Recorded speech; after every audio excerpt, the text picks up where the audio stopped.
চার কুল উল্টো পাঠ করলে কি হয়? আমি আবার বলছি, চার কুল উল্টো পাঠ করলে কি হয়? খুবই দামি এবং গুরুত্বপূর্ণ আমলটি। আমলটি আপনি শিখে রাখুন, আপনার কাজে লাগবে। আমলটি কখন কিভাবে করবেন, কোন নিয়মে করবেন, আমলটি করে কিভাবে উপকৃত হবেন আমি বলে দিচ্ছি।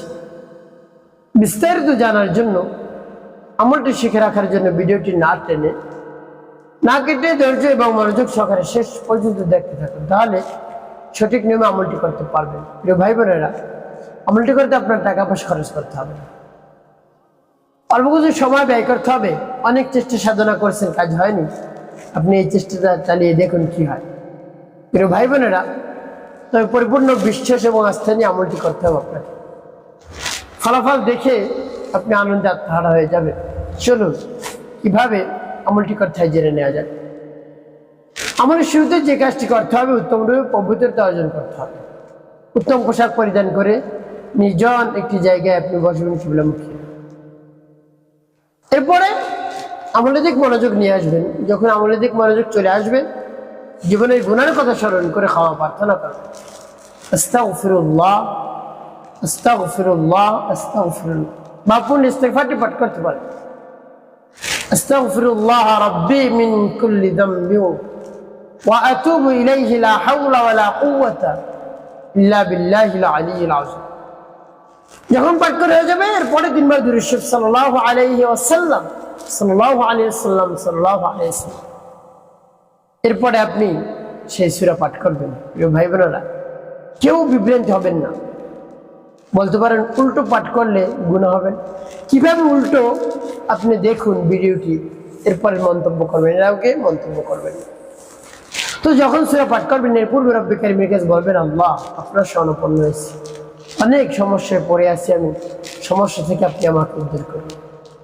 এভাবে বলবেন, দেখবেন আল্লাহ রাব্বুল আলামিন আপনার সমস্যা সমাধান করে দেবেন। এরপরে আপনি সেই সূরা পাঠ করবেন। শুরুতে কোন সূরা পাঠ করবেন? সূরা নাস। আমি বলে দিচ্ছি, পরবর্তীতে বলবো কোন উদ্দেশ্য যেন আমল করলেন। চলুন শিখে নেওয়া যাক সূরা। বিসমিল্লাহির রাহমানির রাহিম। কুল আউযু বিরাব্বিন নাস, মালিকিন নাস, ইলাহিন নাস, মিন শাররিল ওয়াসওয়াসিল খান্নাস, الذي يوسوس في صدور الناس من الجنة والناس. এরপরে সূরা ফালাক। বিসমিল্লাহির রাহমানির রাহিম।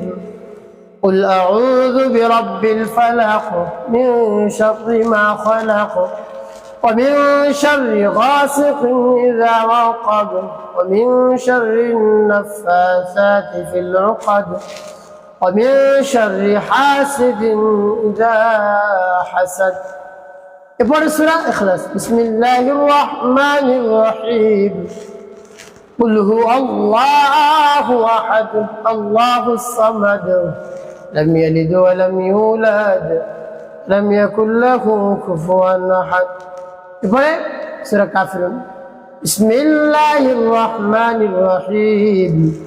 قل يا أيها الكافرون لا أعبد ما تعبدون ولا أنتم عابدون ما أعبد ولا أنا عابد ما عبدتم ولا أنتم عابدون ما أعبد لكم دينكم ولي دين. কেউ যখন পাঠ করা হয়ে যাবে, একটু ফু দেবেন, তারপর আপনি আবার পাঠ করবেন। বিসমিল্লাহির রাহমানির রাহিম। قل أعوذ برب الناس ملك الناس إله الناس من شر الوسواس الخناس الذي يوسوس في صدور الناس من الجنة والناس. এরপরে সূরা ফালাক। বিসমিল্লাহির রাহমানির রাহিম। قل أعوذ برب الفلق من شر ما خلق ومن شر غاسق إذا وقب ومن شر النفاثات في العقد ومن شر حاسد إذا حسد. এরপরে সূরা ইখলাস। বিসমিল্লাহির রহমানির রহিম। قل هو الله أحد الله الصمد لم يلد ولم يولد لم يكن له كفوا أحد. এরপরে সূরা কাফিরুন। বিসমিল্লাহির রহমানির রহিম। قل يا أيها الكافرون لا أعبد ما تعبدون ولا أنتم عابدون ما أعبد ولا أنا عابد ما عبدتم ولا أنتم عابدون ما أعبد لكم دينكم ولي دين. أذكر شوي تبعك ماني دار الجوار بذكر. بسم الله الرحمن الرحيم. قل أعوذ برب الناس ملك الناس إله الناس من شر الوسواس الخناس الذي يوسوس في صدور الناس من الجنة والناس. এরপরে সূরা ফালাক। বিসমিল্লাহির রহমানির রহিম। قل أعوذ برب الفلق من شر ما خلق ومن شر غاسق إذا وقب ومن شر النفاثات في العقد ومن شر حاسد إذا حسد. এরপরে সূরা ইখলাস। বিসমিল্লাহির রহমানির রহিম। قل هو الله أحد الله الصمد لم يلد ولم يولد لم يكن له كفوا أحد. এরপরে সূরা কাফিরুন। বিসমিল্লাহির রহমানির রহিম। قل يا أيها الكافرون لا أعبد ما تعبدون ولا أنتم عابدون ما أعبد ولا أنا عابد ما عبدتم ولا أنتم عابدون ما أعبد لكم دينكم ولي دين. পাঠ করা সবাই কতবার গুনি গুনি 3 বার পাঠ করবেন। শেষে নবীজি সাল্লাল্লাহু আলাইহি ওয়াসাল্লাম মুহাব্বত নিয়ে ভালোবাসেন। আপনি 3 বার দুরূদ ইব্রাহিম পাঠ করবেন। আল্লাহুম্মা সাল্লি আলা মুহাম্মাদ ওয়া আলা আলি মুহাম্মাদ কামা সাল্লাইতা على إبراهيم وعلى آل إبراهيم إنك حميد مجيد. اللهم بارك على محمد وعلى آل محمد كما باركت على إبراهيم وعلى آل إبراهيم إنك حميد مجيد. اللهم صل على محمد وعلى آل محمد كما صليت على إبراهيم وعلى آل إبراهيم إنك حميد مجيد. اللهم بارك على محمد وعلى آل محمد كما باركت على إبراهيم وعلى آل إبراهيم إنك حميد مجيد. اللهم صل على محمد وعلى آل محمد كما صليت على إبراهيم وعلى آل إبراهيم إنك حميد مجيد.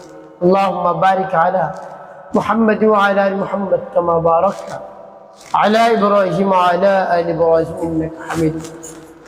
এভাবে যখন পাঠ করা হয়ে যাবে এবারে কি করবেন?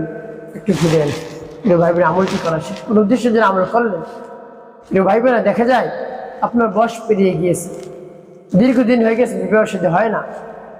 যদি আপনি আমলটি করতে পারেন দ্রুত সময় বিবাহ শাদী হয়ে যাবে, ভালো ছেলে পাবেন, ভালো মেয়ে পাবেন, ভালো পাত্র পেয়ে যাবেন। বিবাহের ক্ষেত্রে উত্তম জীবন সঙ্গিনীর ব্যবস্থা আল্লাহ রাব্বুল আলামিন করে দেবেন। প্রিয় ভাই বোনেরা, কেন আপনার বিবাহ শাদী হয় না? দেখা যায় আপনাকে দেখতে এসে মানুষ পছন্দ করে আবার করে না, চলে যায়, বা পছন্দ করে দিন তারিখ ঠিক হয়ে যায় আবার ভেঙে যায়। এরকম করতে করতে বয়স পেরিয়ে গিয়েছে, সমাজের মানুষ আপনাকে খারাপ মন্তব্য করে, কমেন্ট করে, আপনি শুনে আরো দিশাহারায় পড়েছেন, কি করবেন? মত অবস্থায় রব্বে কারীমের শরণাপন্ন হন। এভাবে পরিপূর্ণ বিশ্বাস নিয়ে আস্থানে আমলটি করুন, কাজ হয়ে যাবে। একটি কাজ আপনাকে করতে হবে, 5 ওয়াক্ত নামাজ আদায় করতে হবে, মানুষের কল্যাণে খেদমত কাজ করবেন। অবশ্যই আপনার জীবন সুখময় হবে, শান্তিপূর্ণ হবে ইনশাআল্লাহ।